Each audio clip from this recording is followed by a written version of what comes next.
And greetings YouTube gamers, welcome to another episode of Retro Raider. My name is Johnny Retro and welcome to the channel. So guys, today's episode is going to be a little bit of a story time because I'm going to take you back into the moment, the turning point where I decided to go back and re-experience the games that I grew up playing. This was the moment where I turned back to retro gaming. And by the way, if you're new on the channel, feel free to subscribe and watch a couple of my older videos. So to begin with, I have to talk about my early days as a gamer. And I started to gaming in a very interesting time. I really don't regret nothing about my childhood because it was amazing, really. And of course that gaming back in the day was very different from what it is nowadays. But I really did grow up in a very interesting time to be a gamer because I was caught between the transition of the 2D era to the 3D era. So as you guys know, for me, it all started right here with the Sega Mega Drive.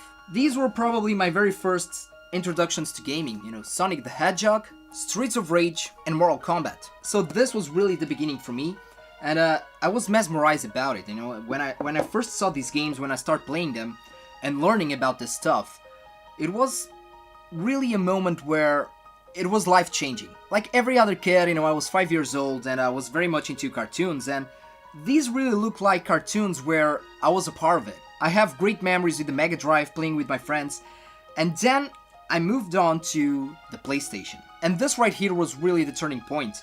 Here in Portugal, you know, most kids had a Sega Saturn or a PlayStation. And I moved from Sega to Sony, and I really don't regret one bit. Growing up with the PS1 was really amazing. It really was. And these games right here are literally my childhood on a disc. These are just a couple of examples of franchises that I grew up playing. They are part of my childhood, and honestly, I still play to this day. Tomb Raider, Final Fantasy VII, the game that introduced me to the Final Fantasy franchise. My all-time favorite mascot, Crash Bandicoot. And my favorite fighting series of all time, Tekken. So this right here is nostalgia. These games truly represent some of the best moments in my life. And the 5th generation, the first 3D era, was a very interesting era indeed. A lot of different things going on, brand new things. There was a lot of experimentation around here. I had friends with the Sega Saturn, I had friends with the Nintendo 64, and it was really cool indeed. I mean, still to this day, the 5th generation is one of my favorites in the whole gaming history. And the thing is, guys, you know, especially for the younger generation in the crowd, back then, gaming was really about, you know, the brand new thing, you know, what is going to happen next. You know, the graphics, the cutscenes, the voice acting. These were all brand new things in gaming happening at the same time. So I was always dreaming, you know, what is going to happen next? What is the next generation? I mean, is it going to be better? Are games going to look more realistic? Is it even possible? Then, the PS2 happened. Still to this day, I think that the PS2 is one of the best systems out there. And if you're new in retro gaming, you know, if you're curious about it, if you're on a budget, in my opinion, the PS2 is the perfect place to start. So of course that when the PS2 came out, it truly blew my mind away. Just a couple of examples here. Final Fantasy X, one of my personal favorites on the series. Legacy of Kain Defiance, the ending of an amazing franchise. And of course my favorite game of all time, Kingdom Hearts. Now at this point I was around 13, 14 years old. Games looked better than ever, online capabilities on a home console, and the best thing about the PS2 at the time for me was that it was backwards compatible. I could play my old PS1 games on a brand new system without adapters or anything like that. I could use the same controllers, the same memory cards, the same add-ons, and at this point I really thought that, okay, we reached the peak here. It is not going to get any better than this. It is impossible. But I was wrong because the PS3 came out.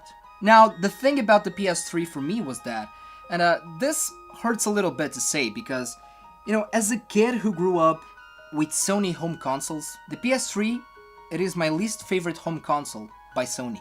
To be honest with you, I think that if I ever made a top 10 video game consoles of all time, I don't think that the PS3 will be on it.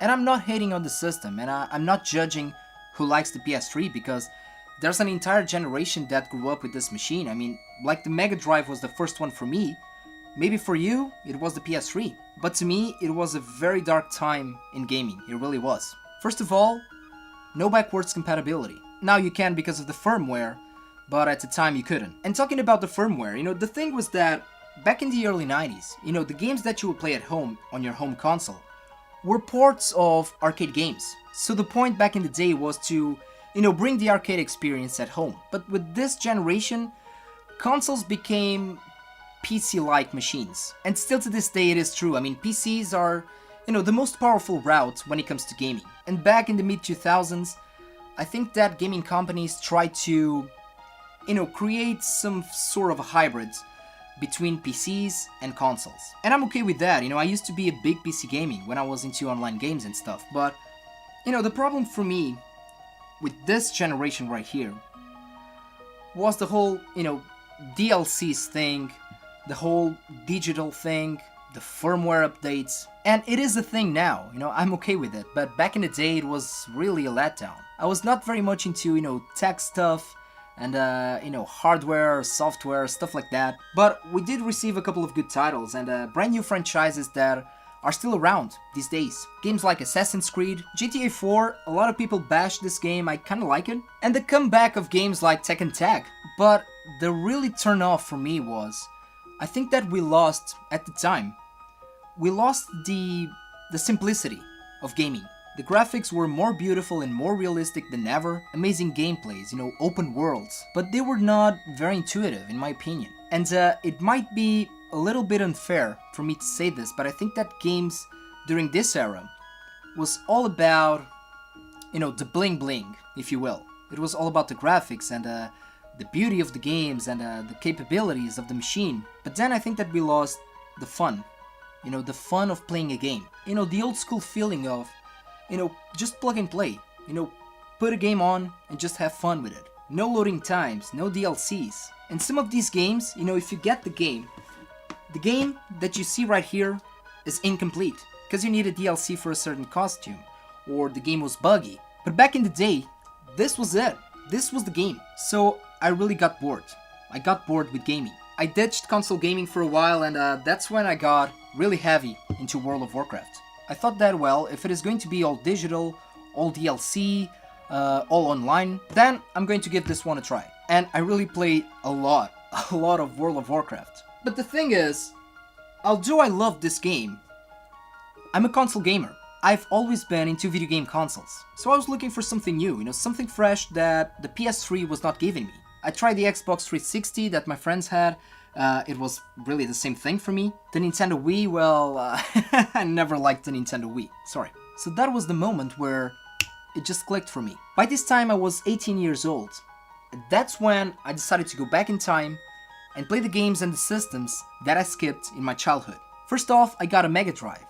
I got a Mega Drive very cheap because, nobody cared about this stuff back in the day. And I really wanted a Mega Drive because, it really was the system that started it all for me. And when I first saw the system, back in the day when I was 5 years old, my parents just couldn't get me one. So I started collecting the Mega Drive, searching for the games that I used to play with my friends, and also discovering new games at the same time. And this, guys, was way before the boom of YouTube. So I used to go online in forums, into forums about retro Sega games, retro Nintendo games, and back then I was doing a lot of emulation of these games. I used to have loads of emulators on my PC and loads of ROMs. That's when I was introduced to, the golden age of RPGs, for example, on the Super Nintendo. That was when I discovered games like, Chrono Trigger, Secret of Mana, and pretty much during the whole PS3 generation, I was playing retro video games. Then it kind of became an obsession, but a healthy one, because that was the turning point where I started to get more into games, more of the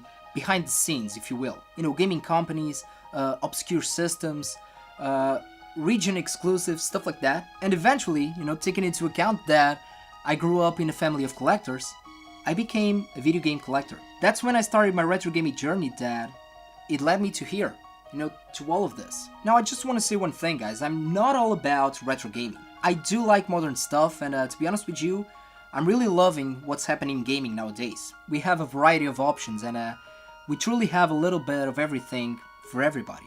So yes, I do have a PS4, I have a Nintendo Switch, and I also have my retro games. And I really don't consider myself a retro gamer per se. I mean, I really don't like the term of retro gamer. I prefer the generic term gamer, Gaming is gaming, it really doesn't matter in the end. Whether you grew up with Atari, with Sega, with Sony PlayStation, or maybe you're taking your first steps as a gamer nowadays with the current gen of consoles. Just have fun with it. That is really the point here. But yeah, this was my story, guys. This was the turning point, the moment where I decided to go back and start to get into all of this craziness. But let me know in the comment section below, guys, what about you? What made you go back into a simple era of gaming? Was pure nostalgia? Was the collector side of it? Or do you have a similar story as mine? Let me know on the comment section below. And as always, guys, thank you so much for watching. Don't forget to put a like on this video, please subscribe to the channel, and take care of yourselves, take care of the gaming community, and game a lot.